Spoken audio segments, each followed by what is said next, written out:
La Contrahistoria. Un programa presentado y dirigido por Fernando Díaz Villanueva.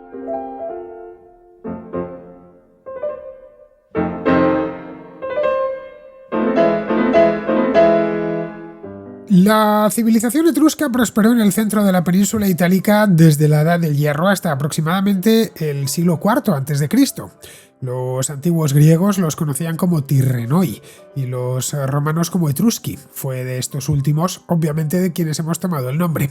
Los etruscos poseían una cultura muy sofisticada en distintos campos, desde el arte hasta el urbanismo, pasando por la tecnología y la ingeniería. Influyeron de forma decisiva en el ascenso de Roma, pero tanto su historia como su lengua y sus orígenes siguen siendo un misterio. El origen de los etruscos ha sido objeto de un intenso debate durante muchísimo tiempo, durante más de 2000 años. Heródoto, en el siglo V a.C., dijo que eran emigrantes que habían llegado desde la lejana región de Lidia, en Asia Menor, en la actual Turquía, capitaneados por un personaje mítico, el príncipe Tirreno. Para alguien como Heródoto, el refinamiento etrusco solo podía provenir del civilizado Oriente Mediterráneo. Siglos más tarde, Dionisio de Halicarnaso habló de ellos cuando ya habían desaparecido, asegurando que eran un pueblo autóctono de Italia, una teoría apoyada por los estudios genéticos más recientes. Los análisis de ADN antiguo de 12 yacimientos arqueológicos demuestran que compartían perfil genético con las poblaciones itálicas vecinas. Esto descarta de plano una migración desde Anatolia. Su contacto con griegos y fenicios a través del comercio marítimo explica las influencias orientales en su cultura y que llegasen a estar tan avanzados. La lengua etrusca no era de origen indoeuropeo y constituye otro misterio. Aunque usaban un alfabeto derivado del griego, su vocabulario y gramática permanecen en gran parte sin descifrar. Hay unas 13.000 inscripciones conocidas, pero son fundamentalmente epitafios. Los lingüistas han descubierto que se trataba de una lengua aglutinante, pero la falta de textos más extensos limita mucho que se pueda avanzar en este ámbito. Se organizaban en una suerte de confederación de ciudades-estado, gobernadas cada una de ellas por las aristocracias locales. Esta descentralización provocó continuas rivalidades que debilitaron su defensa frente a otras potencias. Su sociedad, fuertemente jerarquizada, otorgaba un estatus anormalmente elevado a las mujeres. Las etruscas, a diferencia de las griegas, participaban habitualmente en banquetes y en ceremonias religiosas, un rasgo que influyó posteriormente en la sociedad romana. Su economía se basaba, como es normal en esa época, en la agricultura, pero también mucho en la metalurgia y en el comercio marítimo.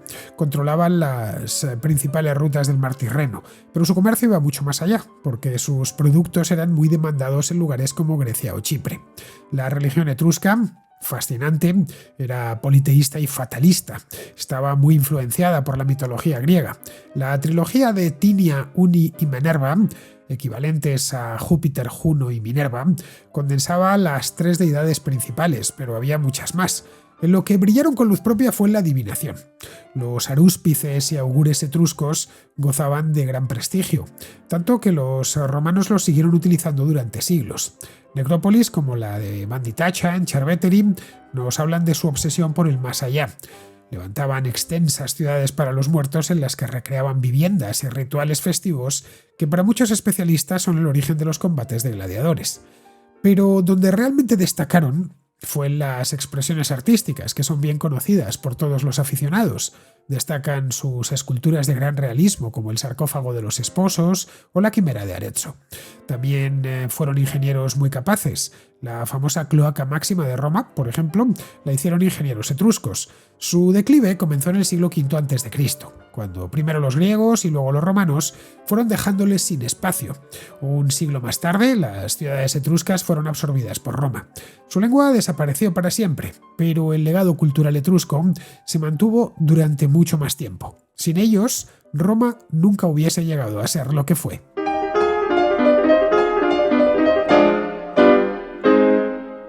La civilización etrusca, que floreció en el centro de la península itálica desde la Edad de Hierro, es un capítulo fundamental y bastante enigmático de la historia de Europa. Los griegos los denominaban Tirrenoi y los romanos etrusci o tusci. Pues bien, esta cultura se estableció en una región de la actual Italia que se correspondería más o menos en lo que hoy son las regiones de Toscana, Lacio y Umbría, es decir, el centro norte de Italia. Allí desarrollaron una próspera sociedad urbana notablemente avanzada en comparación con la de sus vecinos de la misma península y también de otras zonas del Mediterráneo occidental. Su apogeo, que fue desde el siglo VIII más o menos hasta su gradual absorción por la República Romana ya en torno al siglo IV, fue testigo del surgimiento de la primera cultura urbana organizada en Italia. Esto sentó las bases de la vida en las ciudades y ejerció una influencia evidente en el ascenso de Roma. A pesar de su indiscutible importancia, gran parte de su historia, de su lengua, de sus orígenes, permanecen envueltos en el misterio. Una circunstancia que ha dado lugar a una disciplina académica específica para su estudio, que se la conoce como etruscología, como la egiptología, pues lo mismo. Son enigmas que rodean a los etruscos, tanto su origen como su compleja estructura social y su cosmovisión religiosa, lo que mueven en buena medida a estos etruscólogos. Lo que sí sabemos es lo que nos dejaron, y eso que fue bastante, ¿eh? Y eso es sobresaliente, tanto en el campo de las artes como en el de la ingeniería, por ejemplo. Los etruscos fueron los precursores, los arquitectos silenciosos de la grandeza romana. Eso es cuando menos llamativo, porque los propios etruscos, que exhibían una considerable sofisticación urbana y artística, despreciaban mucho a los romanos primitivos, a quienes veían pues como unos labradores, unos rústicos que vivían en chozas sin mucho que ofrecer, en prácticamente nada. Pero el destino quiso que la civilización, que forjó la base de la Roma imperial, fuera asimilada por el pueblo que, bueno, alzado sobre sus hombros, dominaría el mundo conocido. Pero bueno, vayamos al origen, que es el primero de los misterios que rodean a los etruscos.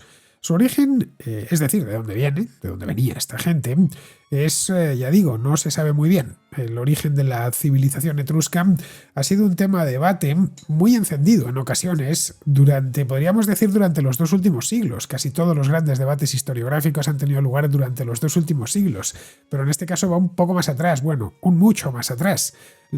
Tendríamos que irnos pues a hace 2500 años aproximadamente. Las fuentes clásicas, en especial los historiadores griegos, propusieron teorías que hasta hace poco, la verdad sea dicha, eran las que dominaban el discurso académico.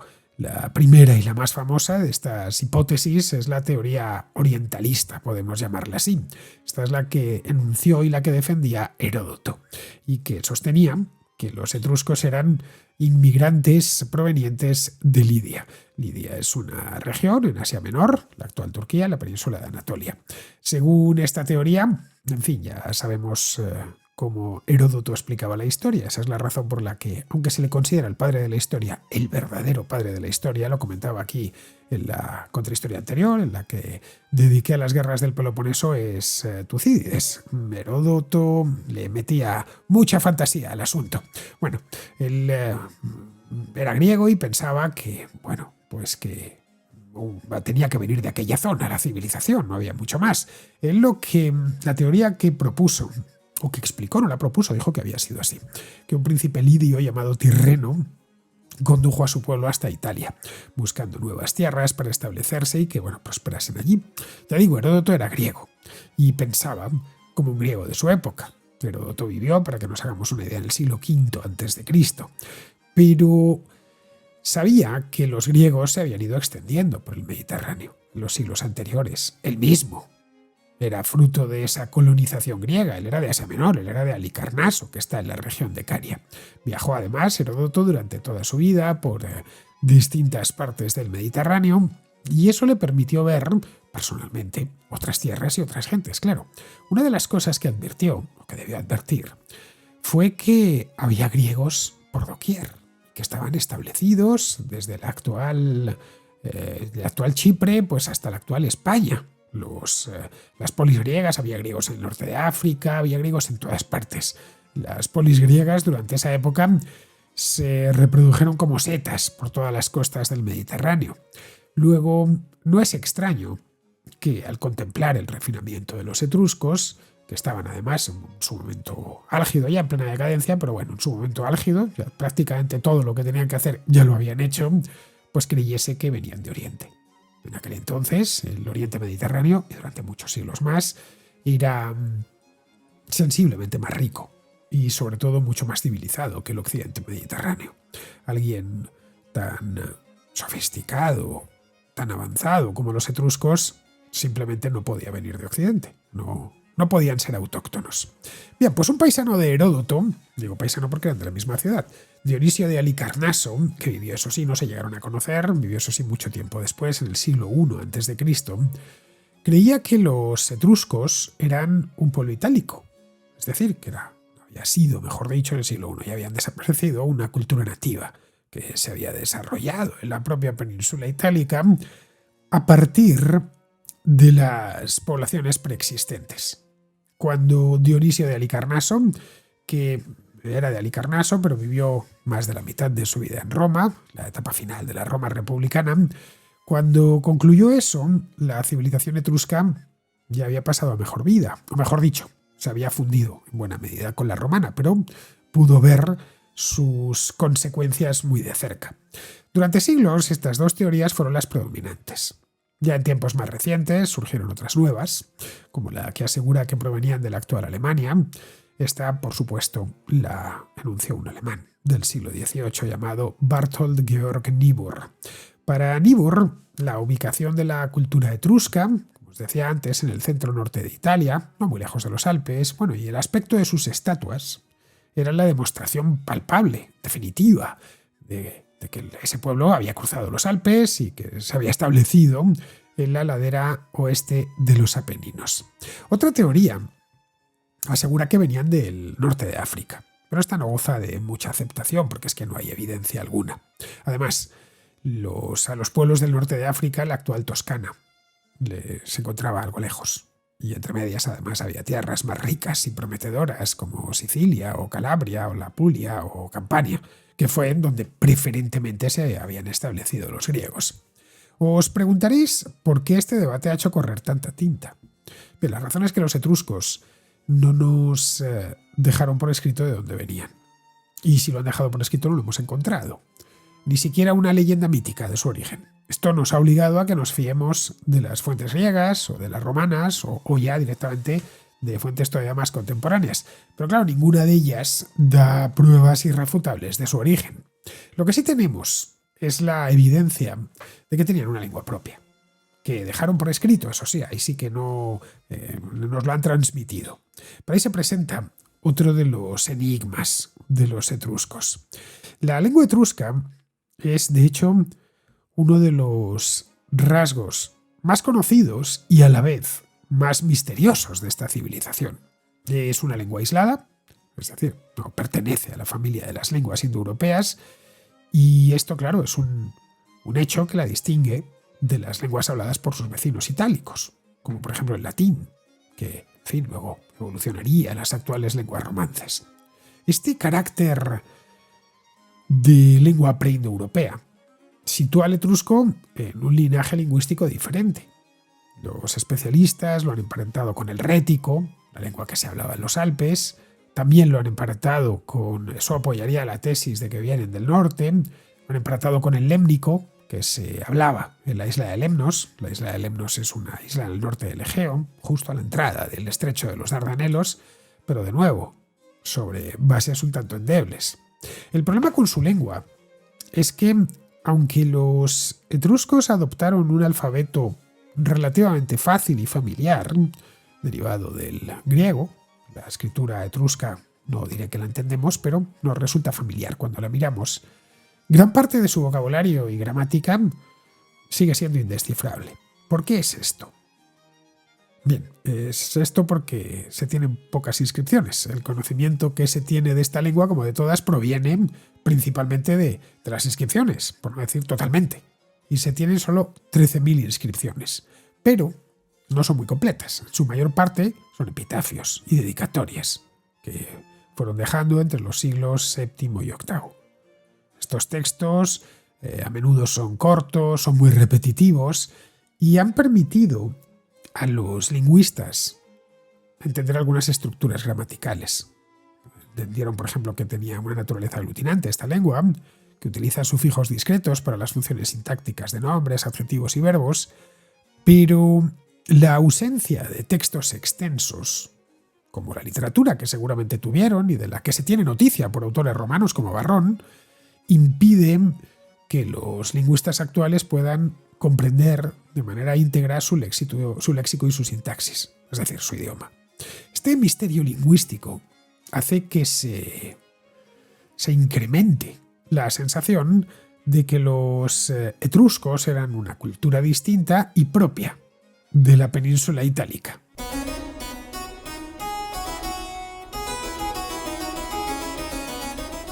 Las nuevas técnicas con las que cuentan los arqueólogos de unos años a esta parte, como por ejemplo los análisis de ADN, han ayudado mucho. Esto en los últimos tiempos. Los estudios de ADN antiguo han proporcionado, pues hasta la fecha, la prueba más concluyente de su origen. Esto ha inclinado la balanza, de forma decisiva además, sobre los orígenes verdaderos de los etruscos. El análisis de información genómica extraída de un total de 12 yacimientos arqueológicos, lugares además con una ocupación sostenida durante siglos, no ha encontrado pruebas de una migración de población desde la península de Anatolia, tampoco desde el centro de Europa, tampoco desde el norte de África. Esto echaría por tierra la teoría orientalista de Heródoto, que, como os decía, tiene razón de ser, en tanto que conocemos al personaje, sus orígenes y el hecho de que la civilización proviniese del este, no del oeste. Tampoco la teoría de Niebuhr, de hace ya 3 siglos, tampoco la sustenta los análisis genéticos que se han hecho. Lo que sí se han encontrado estos estudios genéticos es que los etruscos compartían perfil genético con las poblaciones itálicas que vivían en las cercanías, lo que vendría a respaldar la teoría autóctona, es decir, la que enunció Dionisio de Halicarnaso hace ya más de 2000 años. Estos hallazgos genéticos que demuestran que los etruscos eran un pueblo nativo, no invalida, evidentemente, que ese pueblo se relacionase mucho cultural y económicamente y de forma muy intensa con el mundo oriental y con el griego. Recordemos que cuando floreció la civilización etrusca, los griegos ya se habían empezado a establecer en Sicilia y en el sur de la península. Luego, no tenían que ir de la península itálica, quiero decir, no tenían que ir muy lejos para encontrarse con ellos. Hay además otro elemento aquí. Los etruscos tenían acceso al mar y disponían de ciudades portuarias por las que comerciaban. Con ese comercio entraban otras cosas, entre ellas el alfabeto, que además no puede, como os decía antes, ocultar sus raíces griegas. A poco que miremos una inscripción etrusca lo podremos ver. Os voy a mostrar una inscripción etrusca para que la veamos todos. Una muy famosa, además, la del Cipus Perusinus. Perusinus porque lo encontraron en Perugia. En español, de hecho, a esto se le conoce como el Cipo de Perugia. Perugia está en el centro de la península itálica, un poco la región de Umbría, en la vertiente occidental de los Apeninos, más o menos equidistante de la costa del Adriático y de la del Terreno, muy cerca del famoso lago Trasimeno. Se encuentra, de hecho, no pasa el Tíber propiamente por Perugia, pero se encuentra en la cuenca alta del Tíber. Bien, la tenéis en pantalla. Es un bloque de piedra, como podéis ver, en forma de estela, que se descubrió en el siglo XIX, en una excavación. Está traducida parcialmente y, al parecer, no es más que un contrato entre dos familias para señalar los límites de las tierras de cada una de ellas. Como podéis ver, la inscripción es muy clara y no puede ocultar su origen griego. La prosperidad marítima y mercantil de los etruscos los convirtió evidentemente en un crisol de influencias. Absorbieron y adaptaron rasgos artísticos, religiosos, tecnológicos, de todo, de las culturas griegas y fenicias, que eran las que en aquel momento estaban atravesando su periodo de auge. Especialmente durante lo que los arqueólogos han denominado el periodo orientalizante del arte etrusco, que va de los siglos VIII al VI. Esta asimilación de elementos externos, muy visible en sus esculturas, en su cerámica, en su metalurgia, no fue el resultado de una migración. sino un proceso muy dinámico de sincretismo que forjó pues, una identidad única, la identidad de los etruscos. En resumen, que la influencia oriental no constituye per se su origen, sino en todo caso una parte integral de su evolución cultural. Otro elemento importante para comprender la identidad de los etruscos es el nombre que se daban a sí mismos. Ya sabéis que muchas veces un pueblo se llama de una manera, pero los de fuera los llaman de otra. El caso más claro en la Europa de nuestro tiempo es Hungría. Todos, en España, en Italia, en el Reino Unido, en Alemania, en Escandinavia, casi da igual el país al que vayamos, en Francia, pues el nombre del país es Hungría o algo parecido. Pero llegamos a Hungría y allí se llama Magyarország o algo así. Una palabra muy difícil de leer y de pronunciar. Pues la manera en la que se llaman a sí mismos los húngaros no es como los llamamos nosotros. Pues algo parecido pasaba con los etruscos. Se referían a sí mismos como Rasna o Rasena. Este término demuestra que tenían un nombre para ellos mismos. Es decir, que se percibían como una unidad cultural y étnica, a pesar de que luego esta civilización estuviera políticamente fragmentada en ciudades-estado independientes. La falta de un poder centralizado, de hecho, no impidió que compartieran una lengua, una religión y unas costumbres que los distinguían claramente de sus vecinos. El término Rasna es muy diferente al que otras culturas les asignaron, como vemos. Los griegos los llamaban Tirrenoi, que, bueno, esto es, según el mito, pues todo dio lugar al nombre del mar Tirreno, que es el mar que hay en el centro y sur de Italia y que lo separan Sicilia, Córcega y Cerdeña. Bueno, esto nos viene a dar también una pista. Y es que si los llamaban Tirrenoi era porque se los encontraban en el mar, se los encontraban en el mar Tirreno, eran un pueblo marítimo. Los romanos, por su parte, los conocían como Etrusci o como Tusci, como os decía antes. Nosotros nos hemos quedado con el nombre romano, no con el griego. La existencia de estas diferentes denominaciones, esencialmente lo que nos viene a recordar es la importancia que llegaron a tener los etruscos en el mundo antiguo y lo singular de su identidad, que por lo que se ve estaba fundamentada en una cohesión cultural propia que trascendía con mucho las divisiones políticas.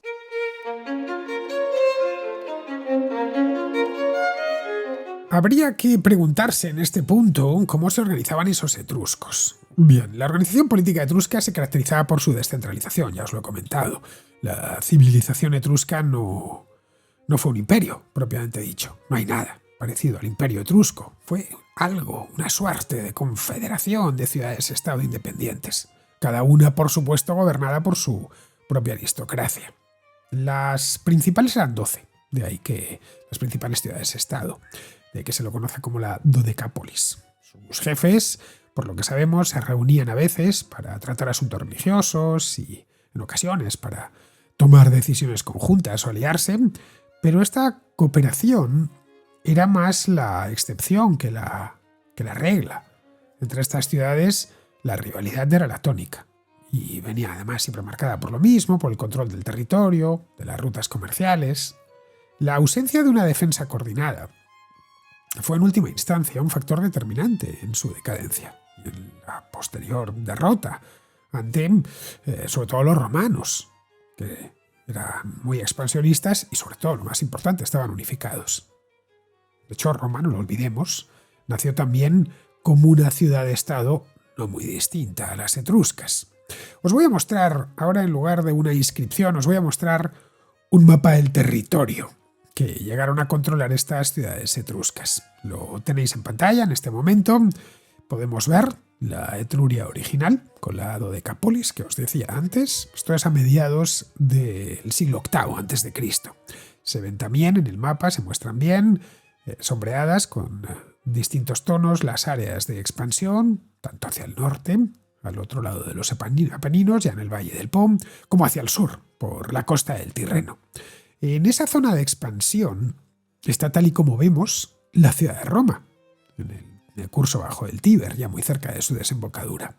La fachada marítima que llegaron a controlar de forma directa, estoy hablando, es muy extensa. E incluye incluso una isla, la isla de Córcega, donde llegaron incluso a fundar una colonia, la ciudad de Alalia, que, por cierto, esta ciudad sigue existiendo y es una ciudad, es un pueblecito, corso llamado Aleria. Fue allí, cerca de Alalia, donde se produjo una gran batalla naval en el año 540, en el siglo VI, entre los griegos focios y una coalición de etruscos y cartagineses. Ganaron los griegos, que ya estaban establecidos en el sur de las Galias, en Masalia exactamente, la actual Marsella, y en la costa de Hispania, en Ampurias. ¿Cómo estaba organizada aquella sociedad?, os preguntaréis. Bien, la sociedad etrusca estaba fuertemente jerarquizada y estratificada. En la cima de la pirámide se encontraba una élite de terratenientes muy poderosa, de familias aristocráticas, que detentaban, pues obviamente, todo el poder político, todo el poder religioso, seguramente todo el poder económico. Debajo de ellos había una clase de plebeyos libres, por lo general vinculados por lazos de clientela a las familias dominantes y dedicados esencialmente a las labores agrícolas. Luego había un tercer escalón, que estaba ocupado por los extranjeros, como sucedía en las ciudades griegas. En este caso, además, los extranjeros eran griegos que se dedicaban a la artesanía y al comercio. Dos sectores que eran fundamentales para la economía etrusca. Luego, finalmente, ya en la base misma de la pirámide estaban los esclavos. La sociedad etrusca, por supuesto, como todas las sociedades de la antigüedad, fue una sociedad esclavista. Estos esclavos, pues, estaban obligados, estaban esclavizados a trabajar en los campos o a realizar tareas domésticas. La rigidez de este sistema social, dominado, como vemos, por las familias gobernantes, esto lo han señalado los historiadores como una de las posibles causas del estancamiento primero y la caída después de la civilización etrusca. ¿Por qué? Lo que argumentan estos historiadores es que esa rigidez les impidió evolucionar, como sí pudieron hacer los romanos, ya en el periodo republicano, incorporando, por ejemplo, a la plebe de forma directa en el gobierno de la ciudad. Se celebraban elecciones, se elegían a los cargos de la ciudad. Esto no significa que la república no fuese una república muy oligárquica, pero el pueblo romano, la plebe romana, tenía su papel. De hecho, SPQR significa Senatus Populusque Romanus, es decir, el Senado y el pueblo de Roma. En el caso de los etruscos nunca dieron ese paso. A pesar de la prosperidad que esta estructura generaba para esta aristocracia, para esta élite, la falta de flexibilidad y la primacía de los intereses de cada una de las ciudades-estado se terminaron convirtiendo en una vulnerabilidad muy acusada, que supieron aprovechar sus enemigos, los griegos, por supuesto, pero también los romanos posteriormente. Por lo que se extrae de las excavaciones, los etruscos, ya digo, dejaron muchísimas huellas que han sido y siguen siendo excavadas en Italia. Italia es un país, como bien sabéis, tiene ruinas de todo tipo y sus universidades producen unos arqueólogos que están entre los mejores del mundo. Es decir, el trabajo que se hace arqueológico en Italia es de primera categoría. Bien, pues lo que se ha excavado allí, lo que extraemos de esas excavaciones, aparte de un montón de objetos, es que un aspecto de aquella sociedad que la distinguía de otras culturas de su mismo tiempo, como por ejemplo con la griega, con la que convivieron durante siglos, era el elevado estatus y la libertad con la que contaban las mujeres. Las mujeres etruscas no estaban, por lo que hemos podido comprobar de estos objetos arqueológicos que han llegado hasta nosotros, no estaban relegadas al ámbito doméstico. Sabemos, por ejemplo, que podían participar en banquetes, en actos públicos, en ceremonias religiosas, como sacerdotisas incluso.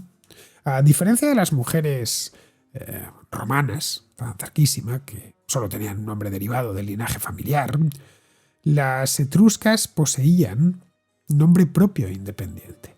Una romana se llamaba como su padre, con una al final, cosa que no sucedía con las etruscas. Algunos de estos nombres nos han llegado gracias a las inscripciones. Hay algunos nombres muy bonitos, caso de Ati o de Lartia. Tenían también las etruscas derecho a la propiedad y, al igual que los hombres de la aristocracia, recibían educación y aprendían a escribir. Este papel de la mujer, con un estatus algo más elevado que en otras civilizaciones de la antigüedad, es uno de los elementos que no totalmente, pero sí parcialmente, los etruscos transmitieron a la futura sociedad romana. La mujer romana tenía mucha más independencia de lo que había tenido la mujer griega en aquella sociedad.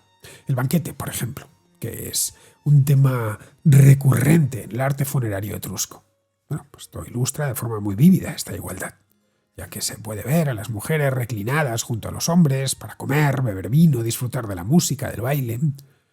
Bien, esto no se producía en otra sociedad que estaba corriendo en paralelo, otra civilización que era la griega.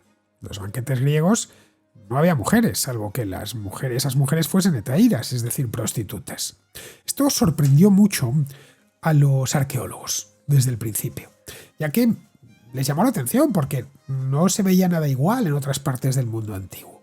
Lo que vendría a confirmar que no que hablamos de un matriarcado, que difícilmente lo fue, pero sí que podemos hablar de cierta sofisticación social, que, en fin, luego no se correspondió con su posterior derrota y desaparición. Esto nos viene a hablar también de la paradoja de los etruscos, ¿no? Llegaron a tener una sociedad muy avanzada en muchos aspectos, desde luego en temas artísticos o tecnológicos lo tuvieron, pero en cambio políticamente fueron unos enanos. Tanto que, tan pronto como griegos y sobre todo romanos les apretaron un poco, todo se vino abajo.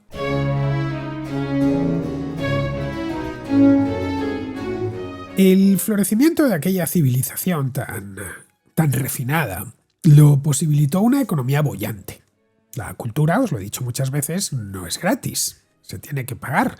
Cuando encontramos una civilización con una cultura material muy rica, es porque esa civilización en sí producía mucha riqueza y una parte se iba a expresiones artísticas y culturales. La economía etrusca se basaba, obviamente, como todas las economías antiguas, sobre todo en la agricultura, que era la que más gente empleaba, como es normal, en la ganadería también, pero sobre todo era característico de los etruscos que eran muy buenos comerciantes. Su geografía, además, muy rica en yacimientos de metales, les permitió convertirse en maestros de la metalurgia, muy valorados, por cierto, en el mundo antiguo. A través de la extracción y el procesamiento de minerales, algunos muy demandados y fundamentales en aquel entonces, el caso del hierro, el caso del cobre, los etruscos producían armas, joyas, utensilios de bronce que luego vendían por todo el Mediterráneo. Los productos de Etruria, de hecho, eran muy valorados por los griegos y por otros pueblos del levante mediterráneo. Bien, esto lo sabemos porque se han ido encontrando bienes llegados desde esa zona de Italia en excavaciones de todo el Mediterráneo oriental y en Asia Menor. Pero a diferencia de los íberos, estaban en la península ibérica, que tenían muy buenas minas, de hecho mejores que las de algunas como las de plata, pues eran muchísimo más ricas que las de los etruscos, pero el metal, una vez extraído, los íberos se lo vendían a los fenicios. En el caso de los etruscos no era así. Lo procesaban ellos y llegaron a controlar las rutas comerciales del mar Tirreno, lo que les permitió establecer relaciones económicas directas, tanto con los fenicios en el norte de África como con los griegos en el sur de Italia. Aunque eso sí, su actividad no se limitaba solo al comercio. También recurrían ocasionalmente a la piratería para proteger sus intereses. De hecho, los griegos se quejaban amargamente de los Tirreno y de los piratas del Tirreno. Esta vocación comercial, unida pues a lo diestros que eran con el trabajo de los metales, fue realmente la base de su prosperidad y de su capacidad para ejercer una influencia notable en el norte y el centro de la península itálica, tal y como veíamos antes en el mapa que os he mostrado. El comercio y los metacles, o mejor dicho, la metalurgia, fueron de hecho el motor de esta civilización, y la riqueza que ambos trajeron permitió que su cultura se expandiese por buena parte de Italia. Todo lo relativo a la sociedad y el comercio han tenido que averiguarlo los historiadores en las excavaciones, muchas veces rompiéndose la cabeza con interpretaciones, ya que hay pocos textos disponibles y los que tenemos pues o hablan de lo mismo Como os decía, son epitafios o no están del todo descifrados. Lo que sí dejaron los etruscos fueron muchos vestigios de su religión, muchísimos. Y especialmente de la obsesión que tenían con el más allá. La religión etrusca era un sistema de mitología politeísta, muy de la época, era también muy fatalista, eran muy supersticiosos. Creían, por supuesto, como el caso de los griegos, que los dioses controlaban todos los aspectos de la vida. Poseían un panteón propio, pero aún así, su religión, por lo que sabemos, estaba muy influenciada por la mitología griega. De hecho, fueron, sin problema alguno, asimilando y reinterpretando a los dioses griegos y adoptándolos. Esta fusión de creencias queda muy clara en la tríada principal de su panteón, que estaba compuesta por 3 dioses, Tinia, Uni y Minerva. Estas deidades se asimilaron posteriormente, tal cual se calcaron en la tríada capitolina romana. Ya sabéis, Júpiter, Juno y Minerva, que tenían sus equivalencias griegas en Zeus, Hera y Atenea. Pero es que no se acababan ahí las coincidencias. Otros dioses etruscos tenían una correspondencia directa con dioses griegos, y luego la tendrían con los romanos. Netuns, por ejemplo, era el dios del mar y las tormentas. Pues lo mismo que el griego Poseidón o el romano Neptuno. Setlans era el dios del fuego y por lo tanto de la metalurgia, un dios muy importante para los etruscos. Pero era lo mismo que el griego Hefesto y que el romano Vulcano. Turán era la diosa del amor y de la belleza. Lo mismo que la griega Afrodita o la romana Venus. Aplu era el dios de la luz y la curación, que era el equivalente al griego Apolo y al romano, porque los romanos a Apolo no le cambiaron el nombre. El sincretismo etrusco no se limitaba a los dioses principales. Su mitología era muy compleja y albergaba también una enorme proliferación de semidioses y potencias demoníacas, que las conocemos gracias a las representaciones que les hacían en las tumbas y en los sarcófagos. Tienen algunos unos nombres un tanto particulares. Había uno que se llamaba Charun, que era un ser demoníaco con un martillo que guiaba a las almas hasta el mundo del más allá. Otro se llamaba Tuchulcha, que era un demonio con cabeza de buitre y serpientes en el pelo, como la medusa griega. Su religión, por lo que se ha podido comprobar en las tumbas, era una religión muy ritualista y se centraba en la adivinación y en la interpretación de presagios. Esta amalgama de creencias nos viene a decir que los etruscos actuaron como un filtro a través del cual la religión griega fue adoptada y adaptada, ambas cosas, paulatinamente en la península itálica. Bueno, esto sería lo que posteriormente sentaría las bases de la mitología romana, que, como vemos, más que tomarla directamente de los griegos, como se suele pensar, la tomaron de los etruscos. Bueno, en algunos casos, en fin, con nombres muy parecidos. Caso de Minerva, caso de Aplu, caso de Netuns. Tomaron prácticamente el mismo dios con casi el mismo nombre y se lo aplicaron.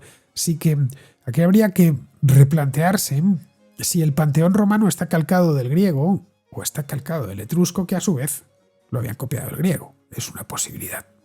La religión etrusca era una religión revelada que se basaba en la creencia de que, como otras religiones del mundo antiguo, de que la voluntad de los dioses se manifestaba continuamente a través de fenómenos naturales y que debía ser, por lo tanto, interpretada con precisión. Es decir, que si había una tormenta, la tormenta no era casual, es que había un dios que quería decir algo. O si esa tormenta era en el mar, pues era otro dios el que quería decir algo.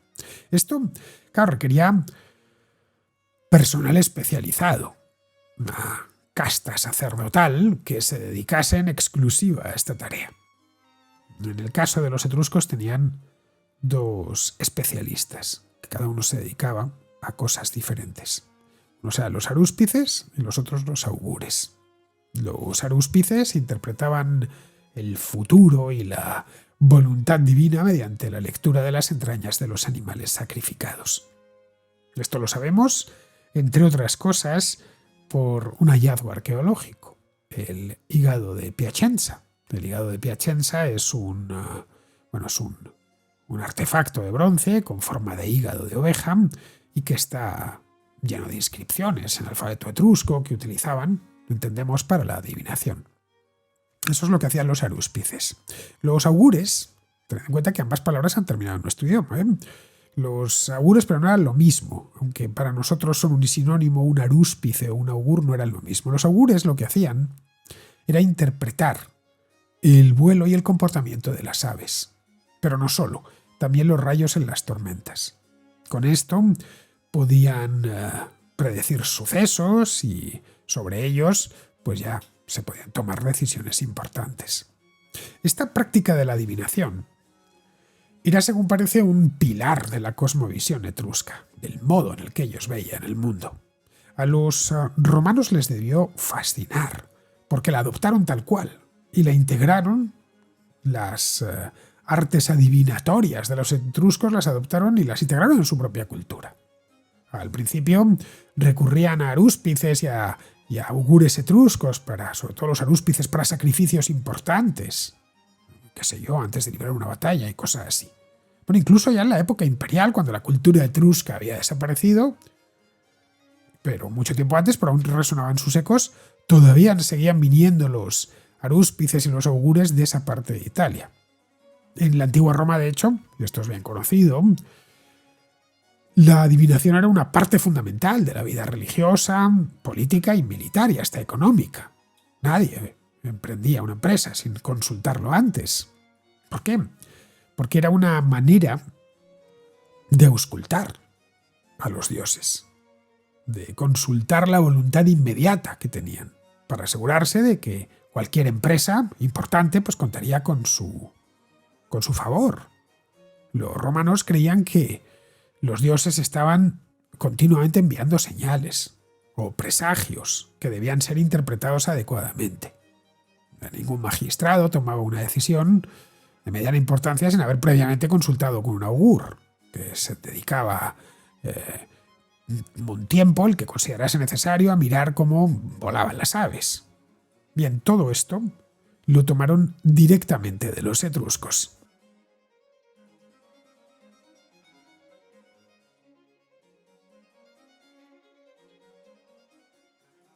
Aparte de los ritos adivinatorios, la preocupación por el más allá, como os decía antes, es una de las características más definitorias de la cultura etrusca.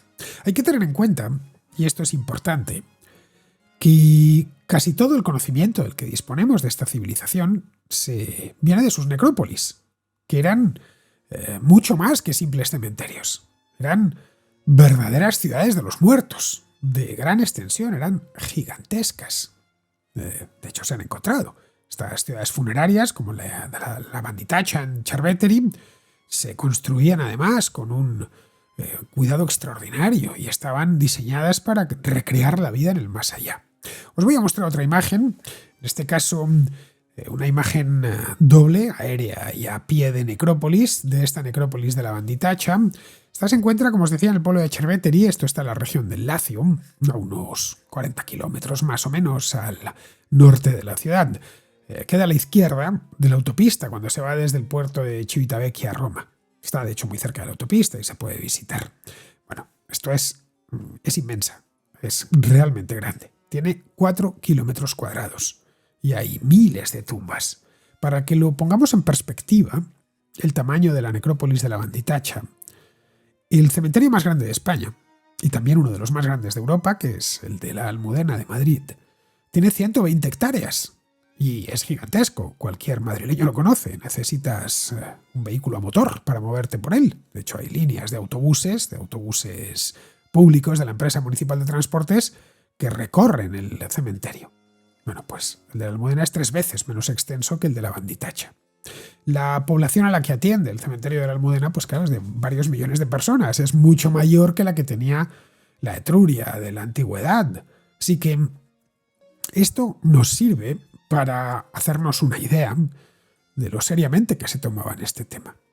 Por lo que se ha encontrado en las tumbas, Los ritos funerarios etruscos eran elaboradísimos, eran también festivos, ya que incluían banquetes, música, bailes, juegos en honor al difunto, una costumbre que muchos consideran que es el origen de los combates de gladiadores romanos. Yayo Balbás y yo mismo lo hablábamos en aquel programa que hace solo unos meses hicimos sobre los gladiadores, que el origen de estos ludi gladiatoria había empezado en estos funerales etruscos. Las tumbas más antiguas encontradas datan del siglo IX a.C. y son mucho más simples, eran simples pozos para colocar en ellos urnas cinerarias. Pero fueron evolucionando hasta, las tumbas impresionantes de cámara excavadas en la roca. Estas son hipogeos o túmulos de tierra, como veíamos antes en la imagen que os he mostrado.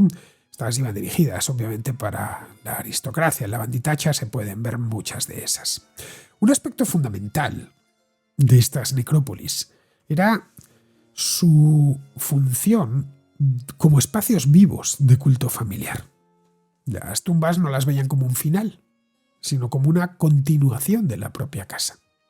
Las escaleras que conducían a la parte superior de los túmulos permitían a los vivos subir y realizar rituales y honrar a los antepasados. Esto evidentemente serviría para cohesionar más a la familia extendida. Los hipogeos recreaban el interior de las viviendas etruscas. Techos a dos aguas, columnas, relieves que imitaban el mobiliario doméstico. Lo que viene a probar que la conexión con el difunto no se rompía.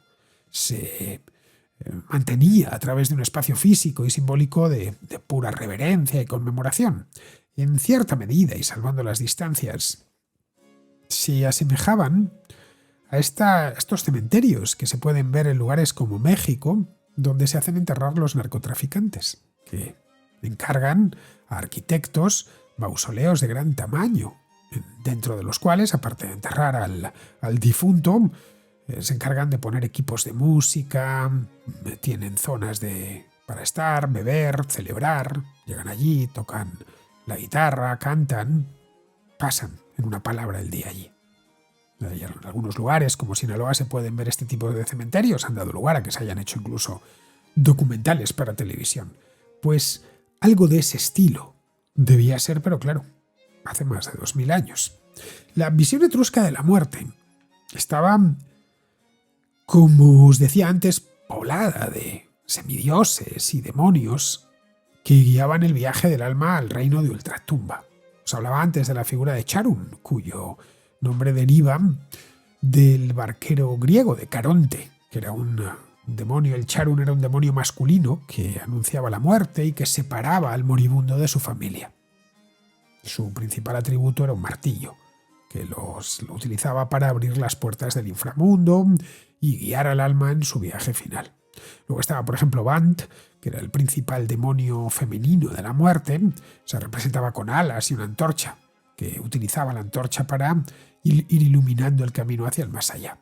Todo esto se ha podido interpretar, conocer, por supuesto, por la cantidad que es bastante grande, por cierto, de necrópolis que se han podido desenterrar. Todo esto se ha podido conocer con relativa facilidad gracias a los hallazgos en las necrópolis. Pero si por algo son conocidos y reconocidos los etruscos, es por sus expresiones artísticas. El arte etrusco estaba, por lo que nos ha llegado, estrechamente vinculado a sus rituales funerarios. Seguramente lo estuvo también para la vida cotidiana, pero como os decía antes, las tumbas son la principal fuente de información sobre su cultura. Gracias a las esculturas de terracota y de bronce y a los frescos que adornaban las paredes de las tumbas, los etruscos nos enseñan cuál era su visión del más allá y de la propia vida terrenal.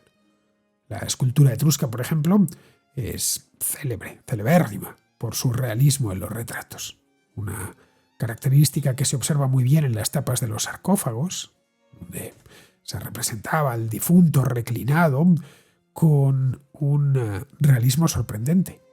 que contrasta de hecho mucho con el idealismo de la escultura griega de esa misma época.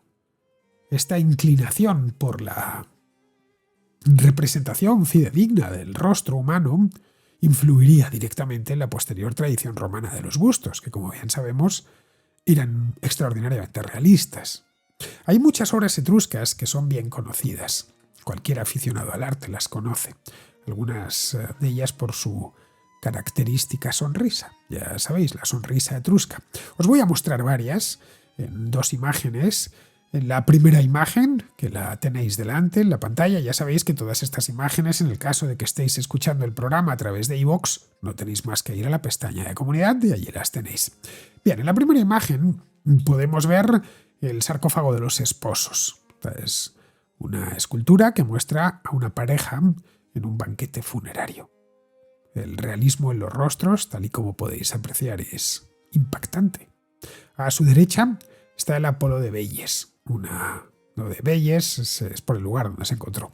Una figura también de terracota que muestra influencias, un poco que uno se acerque y la mire bien, del estilo arcaico griego. La sonrisa aquí en el Apolo de Veyes es muy apreciable.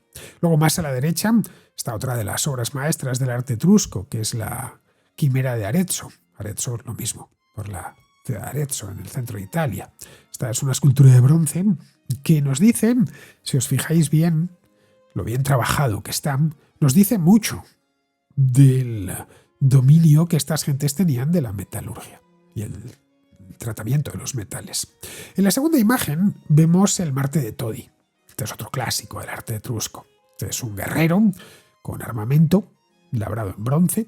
Le falta el casco, si veis, que nunca se encontró. Cuando se encontró esta pieza, estaba ya sin casco. Los ojos, si os fijáis, mirad bien, no es que estén pintados, es que son de plata. Luego a la derecha tenéis la loba capitolina. Esta escultura seguramente os remita a Roma. Bueno, es de hecho el símbolo de Roma, claro. Pero su origen es etrusco. La loba que vemos es probablemente de la Edad Media. Y Rómulo y Remo, los que están debajo, son del siglo XV-XVI. Esta estatua merece casi un capítulo aparte porque ha dado muchísimo que hablar.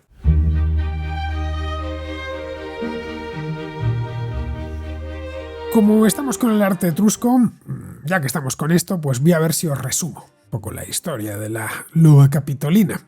Creo que es una estatua que conoce todo el mundo. La loba de la leyenda de Rómulo y Remo fue y sigue siendo un símbolo de Roma. Desde la antigüedad lo fue y lo sigue siendo. Ya digo, pocos, si queremos con una imagen simbolizar a Roma, pues tenemos que poner la loba, no hay más. Varias fuentes antiguas, además, mencionan estatuas que representan a esta loba amamantando a los gemelos, a Rómulo y a Remo. Tito Livio cuenta que se erigió una estatua al pie de la colina Palatina en el año 295 a.C., es decir, a principios del siglo III. Plinio el Viejo menciona la presencia en el Foro Romano de una estatua de una loba de bronce. Cicerón, estamos hablando todo de autores del siglo I a.C., I después de Cristo. Cicerón también menciona una estatua de la loba capitolina como uno de los muchos objetos sagrados que albergaba el templo de Júpiter Capitolino y que fueron alcanzados por un rayo en una tormenta espantosa que tuvo la ciudad en el año 65 a.C. Siempre se creyó que la estatua que acabamos de ver era la misma estatua descrita por Cicerón, debido a que una de las patas de la loba presentaba unos daños que se creía que habían sido provocados por el rayo en el año 65 a.C. Bien, pues un historiador del arte alemán del siglo XVIII llamado Johann Joachim Winckelmann dijo que la loba no era romana, que era una escultura etrusca del siglo V a.C. Winckelmann llegó a esa conclusión por la forma en la que se representa el pelaje de la loba. Atribuyó incluso, Winckelmann se vino arriba y atribuyó la autoría a un artista concreto llamado Bello Bulka, que fue quien decoró el templo de Júpiter Capitolino. Otros estudios posteriores no hilaban tan fino, pero eso sí, reconocían la autoría etrusca. Eso sí, no se atrevían a señalar un autor concreto. Durante el siglo XIX, varios investigadores cuestionaron la datación del bronce realizada por Winkelmann. Otro alemán llamado August Emil Braun, que era secretario del Instituto Arqueológico de Roma, propuso a mediados del siglo XIX que el daño en la pata de la loba se debía a un error durante la fundición. Así que no había tormenta del año 65 a.C.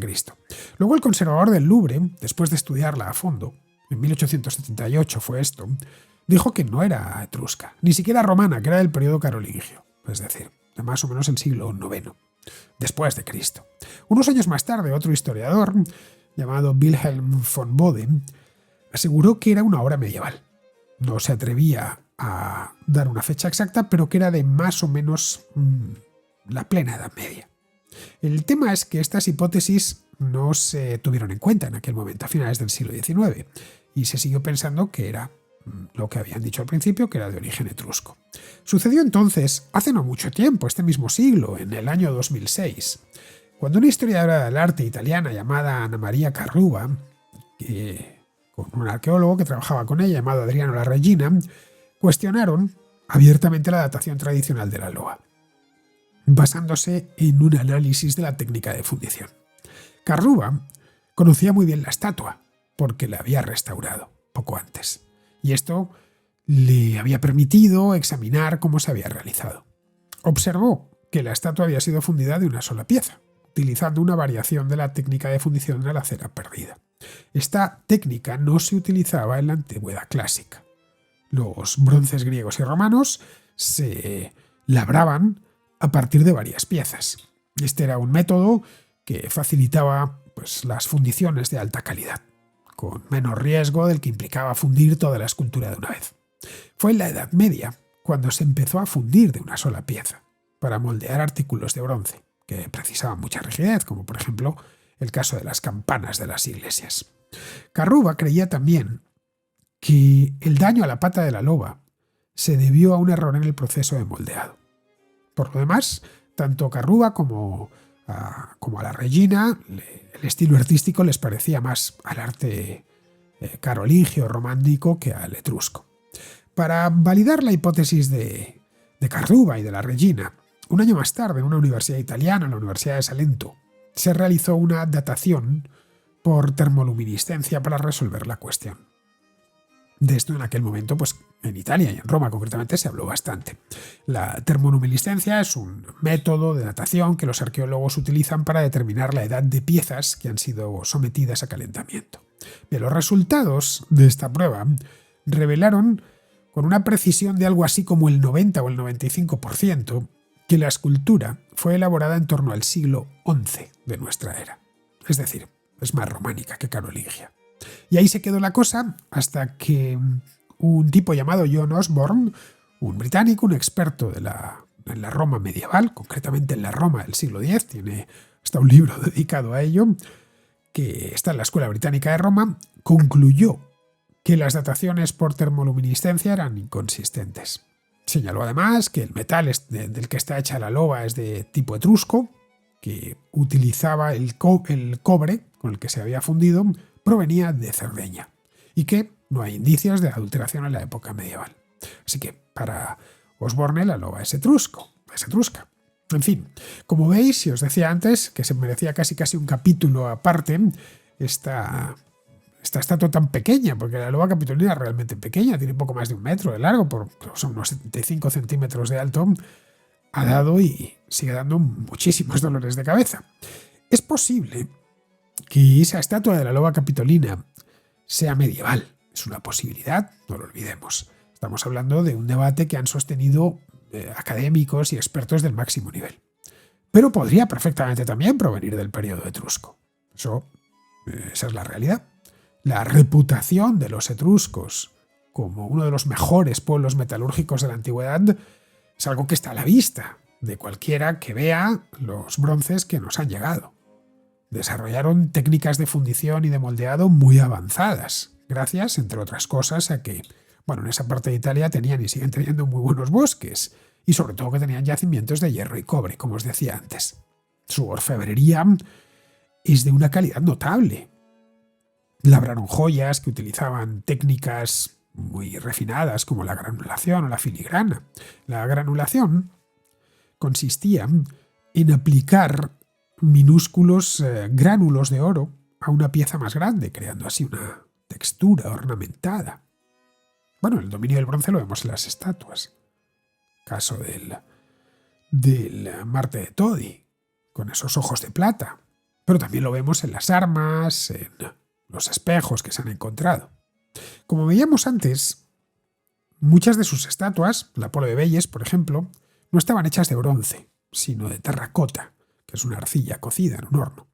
Los etruscos desarrollaron una cerámica propia, 100%, es decir, de haberla inventado hoy la hubiesen patentado y la venderían a precio de oro, que se conoce como buquero. A diferencia de la cerámica pintada de origen griego, el buquero era una artesanía típicamente etrusca y muy valorada. Producía una arcilla negra sin pintar. Su color y brillo metálico lo conseguían mediante un proceso de cocción en un horno con una atmósfera reductora, es decir, con un suministro de oxígeno restringido. Este proceso hacía que el óxido de hierro de la arcilla fuera cediendo sus moléculas de oxígeno, oscureciendo así la cerámica. Luego el pulido de la pieza antes de la cocción le daba un brillo lustroso que imitaba a los recipientes de metal. El buquero, ya digo, era muy deseado, se exportaba a otras regiones del Mediterráneo y era demandadísimo. A pesar de que lo que nos han llegado han sido básicamente tumbas y de que son pocos los restos que se han hallado de su arquitectura, tanto monumental como doméstica, los etruscos demostraron gran habilidad para la ingeniería civil.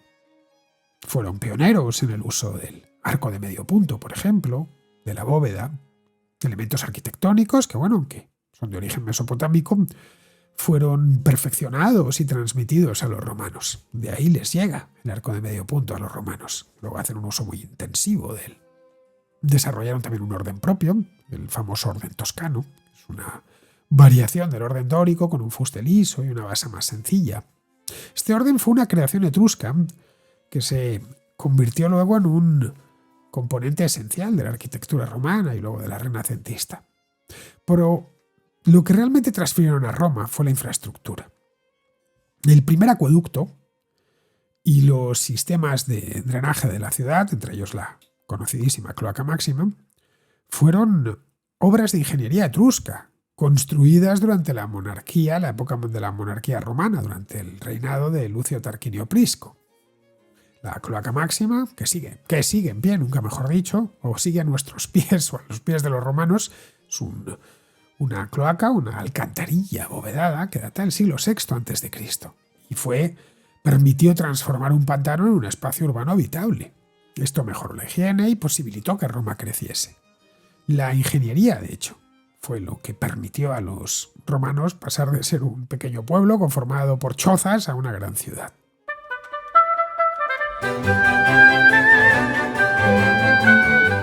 Y en este punto habría que preguntarse por qué esta civilización decayó y terminó desapareciendo. No fue naturalmente cosa de un día, ni de un año, ni siquiera un siglo. El declive de la civilización etrusca fue un proceso muy gradual.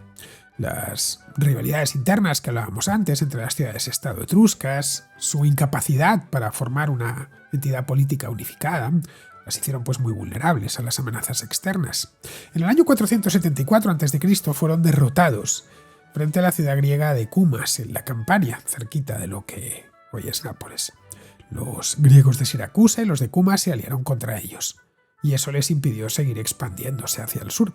Luego, al mismo tiempo, Roma, que había expulsado ya a sus reyes en el año 509 a.C., comenzó su meteórica expansión en la península. Las llamadas guerras romano-etruscas, que se extendieron durante todo el siglo V, resultaron una victoria romana. La caída de las ciudades etruscas importantes, como Veies, por ejemplo, que veíamos antes el Apolo de Veies, esta fue en el año 396 a.C. cayó, ya marcaron el fin de la independencia de estas ciudades-estado. La presión romana desde el sur, los ataques de los galos, que venían desde el norte, al final terminaron agotando a los etruscos, que, a pesar de algunas alianzas temporales que trababan con los pueblos vecinos, no pudieron detener el avance de una potencia militar y políticamente unificada y cada vez más fuerte como era la República Romana. La conquista de Etruria, que se culminó en el siglo IV, fue, eso sí, la anexión fue relativamente rápida, pero la conquista propiamente dicha fue más lenta, fue un proceso de asimilación lenta.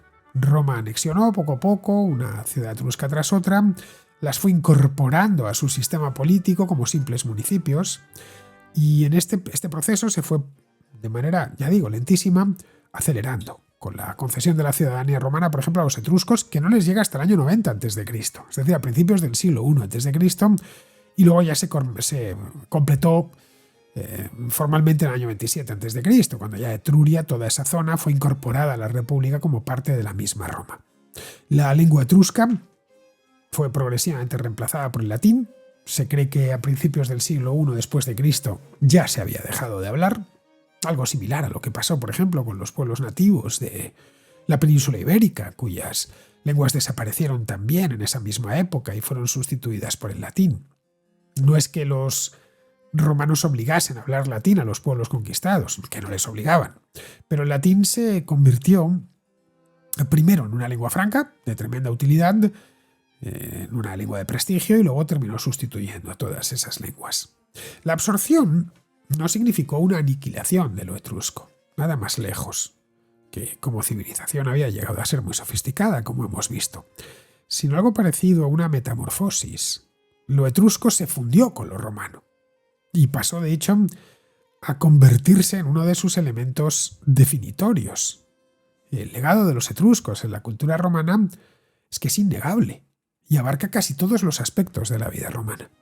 Vamos, que Roma no aniquiló, no borró a los etruscos. Se construyó y se enriqueció con los aportes etruscos. La herencia etrusca se encuentra en el propio latín, que se apropió de muchas palabras etruscas, y del latín han pasado a las lenguas romances, bueno, en algunos casos a las que no lo son. Hay una palabra que utilizamos muchísimo, a diario, varias veces, que es persona. Persona es una palabra de origen etrusco. Se cree que proviene del etrusco persu, que era un personaje en las representaciones teatrales etruscas que usaba una máscara. Los romanos lo que hicieron fue adoptar el término para referirse a la máscara, a la persona, vamos, y con el tiempo su significado pues se extendió para referirse al personaje que la usaba y luego finalmente al individuo mismo. Hoy todos somos personas. La conquista de Etruria fue en esencia una absorción cultural que garantizó a los etruscos un lugar permanente en la historia, y no precisamente como una nota a pie de página, sino como los precursores de una civilización que llegaría a dominar todo el mundo conocido. El problema de la civilización etrusca es que, a pesar de que brilló como pocas en el mundo antiguo, ha quedado relegada a un papel secundario en el relato histórico seguramente por la cercanía y sobre todo por el esplendor de Roma. Pero fue uno de los pilares sobre los que se construyeron la cultura romana y, por extensión, la historia misma de Occidente.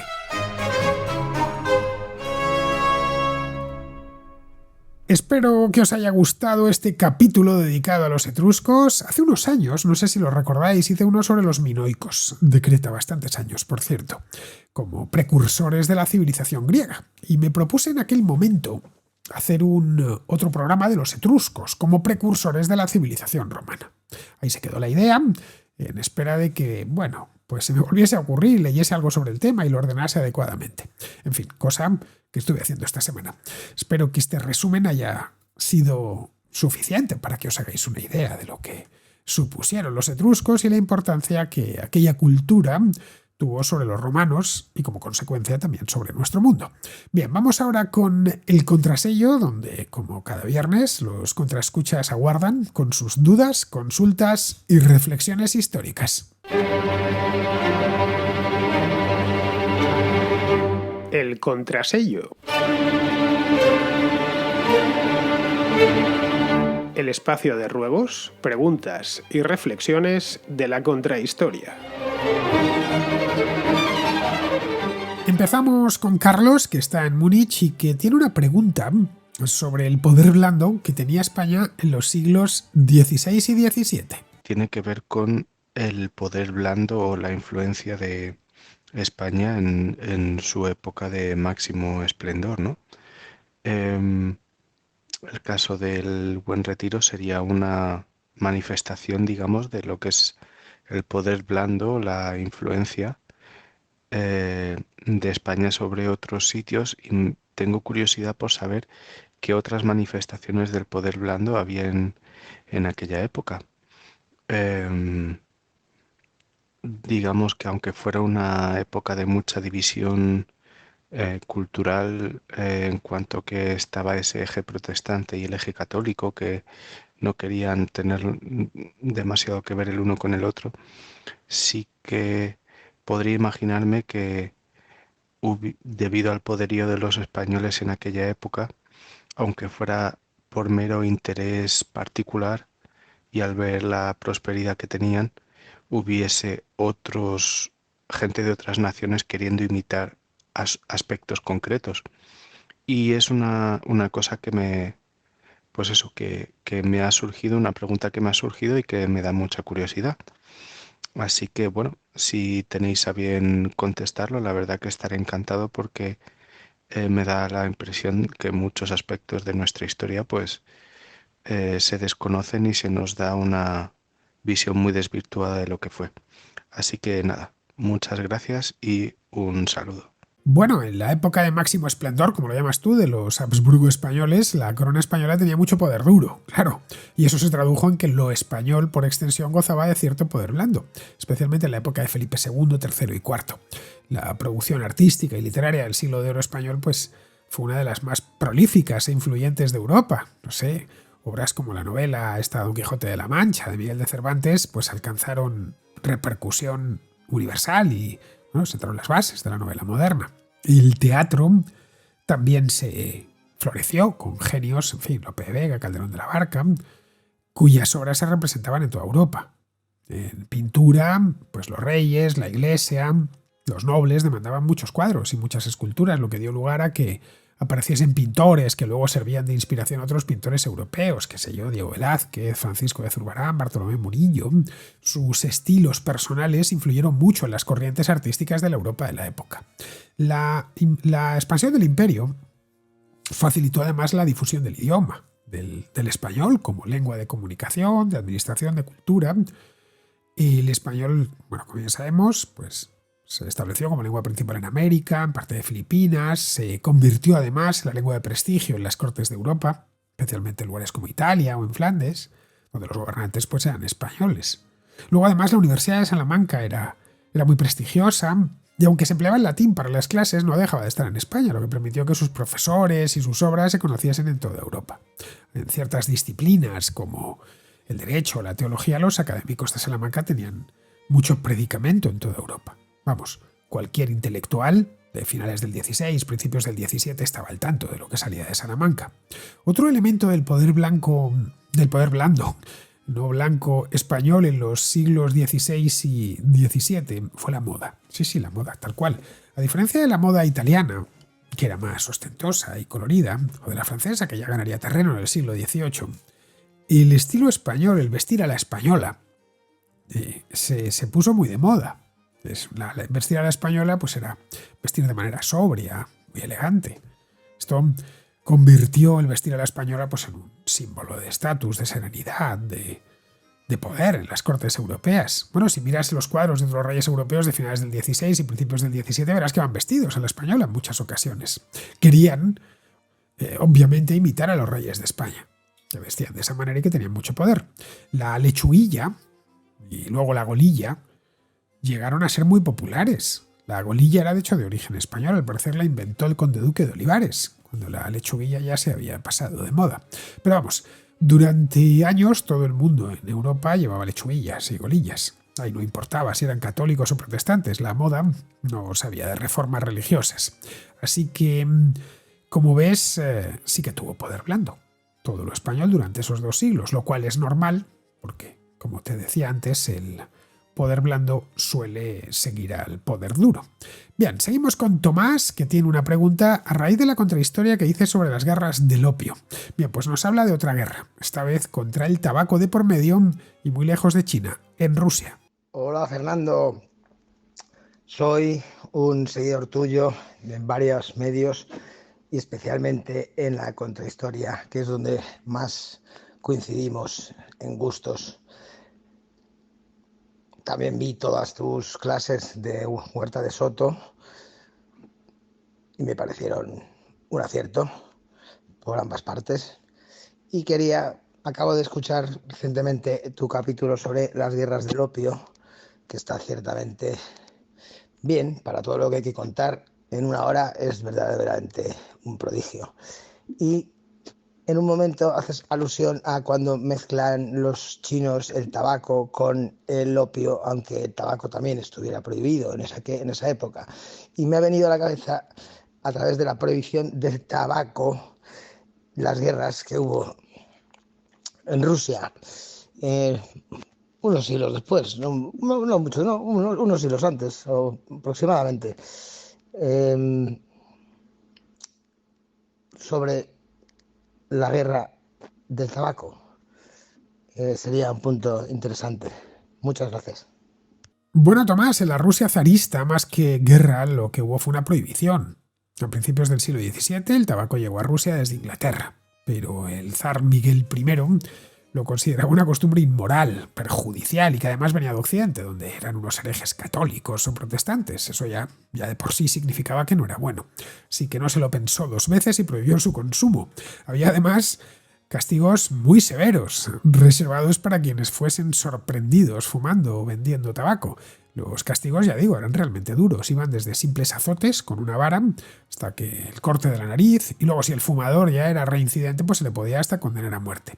Luego, y años más tarde, ya en el finales del siglo XVII, con la llegada de Pedro el Grande al trono, estaba influido por sus viajes a Europa occidental. No sé si recordarás aquella contrahistoria en dos partes que hice hace unos años sobre los zares. Allí, claro, él pudo ver que el tabaco era común en Holanda, en Inglaterra, en Francia y que además generaba unos sustanciosos ingresos a la corona. Así que, nada más volver a Rusia, revirtió la prohibición a finales del siglo XVII. Su objetivo, no solo en esto, sino en los demás, era modernizar y occidentalizar Rusia. Y la legalización del tabaco pues, se convirtió en una fuente importante de ingresos fiscales para el Estado, que estableció, por supuesto, un monopolio sobre su importación y venta. Luego, con el tiempo, el consumo de tabaco se expandió por todas las clases sociales de Rusia, impulsado también por cómo se le asociaba con los militares, con la identidad imperial. Luego, cuando consiguieron además hacerse ya con toda Ucrania, esto a partir del siglo XVIII, pues descubrieron que Ucrania era fertilísima y que allí arraigaba muy bien la planta del tabaco. Entonces se pusieron a cultivarla en Ucrania. Bueno, esta es la razón por la que ya en el siglo XIX el tabaco era parte irrenunciable de la identidad rusa. Y así ha sido hasta que, hace unos años, el gobierno ruso empezó, como en todas partes, en cualquier parte del mundo, pues a restringir los lugares en los que se puede fumar. Muy bien, queridos, pues con esto terminamos ya la contrahistoria de esta semana. Espero que haya sido de vuestro agrado y yo, entre tanto, me despido de todos vosotros. Hasta la próxima contrahistoria.